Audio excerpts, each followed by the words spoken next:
అందుకే పౌలు అపొస్తలుడు అంటాడు, మీరు క్రీస్తుతో కూడా లేపబడిన వారైతే, మీరు క్రీస్తుతో కూడా లేపబడిన వారైతే భూ సంబంధమైన వాటి మీద మీరు మనసు పెట్టకుడి.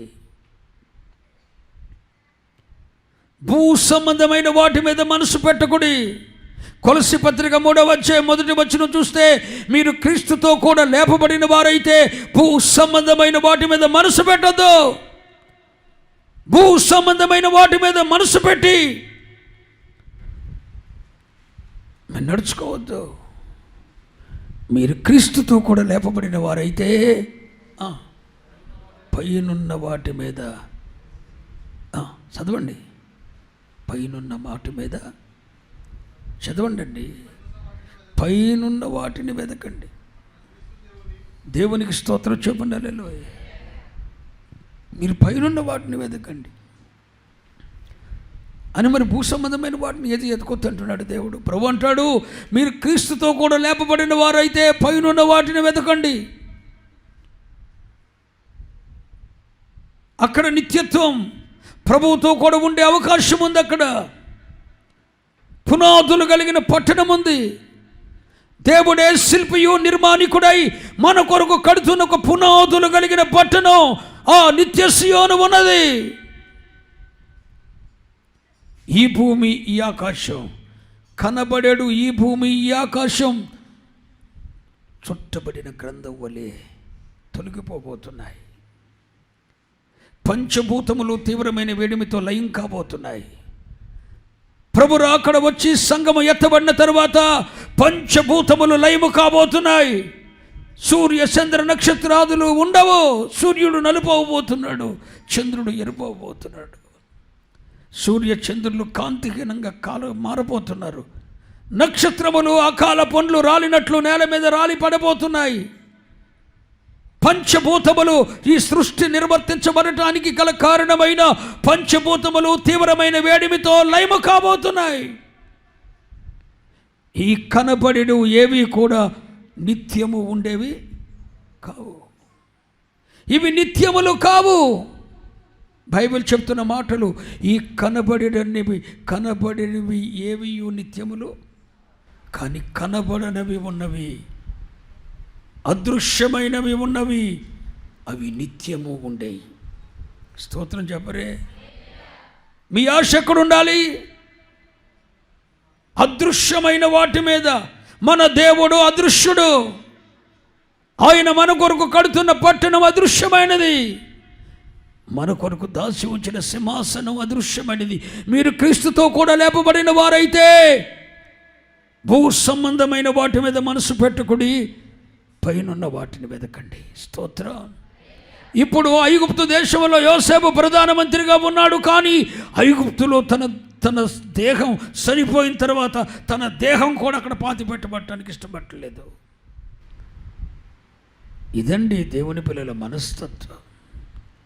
మనం ఈ లోకంలోనే ఉండాలి, ఈ లోకంలోనే బ్రతకాలి. లోకాన్ని మనలోనికి రానివ్వకూడదు. స్తోత్రం చెప్పండి. ఈ లోకంలోనే మనం ఉండాలి, కానీ లోకం మనలోనికి రానివ్వకూడదు. లోక మర్యాదలు మనం అనుసరింపకూడదు. ఈ లోకంలోనే మనం ఉండాలి, కానీ లోకమును మనలోనికి రానివ్వకూడదు. అంతేకాదు, ఈ లోక సంబంధమైన దాని కొరకు మనం దేని కొరకు ప్రాకులాడకూడదు. మరి ఈ లోకంలో బ్రతికేలా బ్రతకాలండి అని మీరు అడుగుతారా? అదేగా యేసయ్య చెప్తున్నాడు, మీరు పైనున్న వాటిని వెతకండి. అదే మత్తయి సువార్త 5వ అధ్యాయంలో అంటాడు, మొదట నా నీతిని నా రాజ్యమును వెతకండి, అప్పుడు మీకేమి కావలియనో అవి నేను అనుగ్రహిస్తాను. మాటిచ్చిన వాడు అబద్ధికుడు కాడుగా. పైనున్న వాటి మీద మనసు పెట్టండి. దేవుడేదో నిన్ను చేసేస్తాడు, ఆశీర్వదించేస్తాడు, నీ పిల్లలకు ఉద్యోగాలు వస్తే నువ్వు ఇల్లు కట్టేసుకుంటావు, నీ అవసరాలు తీరతాయి. అరే ఎన్ని భూ సంబంధమైనవి బాబు, అసలు వీటి కోసం మనం ప్రాకులాడకూడదు. మరి ఎట్టగండి లోక జీవితం? మొదట ఆయన నీతిని రాజ్యాన్ని వెతుకు. మీకు ఆమెను అంటాం కానీ అవునంటాం కానీ రావా? మొదట ఆయన నీతిని ఆయన రాజ్యాన్ని వెతుకో, అప్పుడు నీకేం కావాలో ఆ తండ్రి అనుగ్రహిస్తాడు.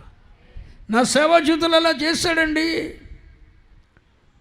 25 సంవత్సరాల సేవా జీవితంలో ఈ గ్రామాన్ని విడిచిపెట్టి వెళ్ళిపోయా. నా 19వ ఏట మరలా వెనక్కి తిరిగి రాలా. నేను నమ్ముకున్న సంస్థ నన్ను బయటకు తోసేశాయి. చెట్టు కింద, ఊరు చివరి చెట్టు కింద ఉన్నాను తప్ప బయటికి రాలా. ఒంటరిగా బ్రతికిపోయా. దేవుడు ఈ రోజున ఏమేం కావాలో ఆయనే సమకూరుస్తున్నాడండి. ఈరోజు నేను చెప్తున్న మాట ఒక దైవజనుడిగా, నువ్వు ఐగుప్తులోనే ఉద్యోగం చేసిన, ఐగుప్తులోనే ప్రధానమంత్రిగా ఉన్నా, ఐగుప్తులోనే నీ జీవితం స్థిరపరచబడిన, ఈ లోకమనే ఐగుప్తులోనే నీ జీవితంలో ప్రధానమంత్రిగా 80 సంవత్సరాలు పనిచేసిన యోసేపు వలె ఈ లోకం మీద నీకు మనసు ఉండకూడదు. మనకు ఒక పరలోకం ఉన్నది. హల్లెలూయా. పునాదులు కలిగిన పట్టణం ఉన్నది. హల్లెలూయా. అక్కడ ప్రభువుతో కూడా యుగ యుగాలు, మితిలేని సంవత్సరాలు అక్కడ జీవించవలసిన వారమై ఉన్నాం. మనము క్రీస్తుతో కూడా లేపబడిన వారమైతే మనము పైనున్న వాటిని వెతకాలి.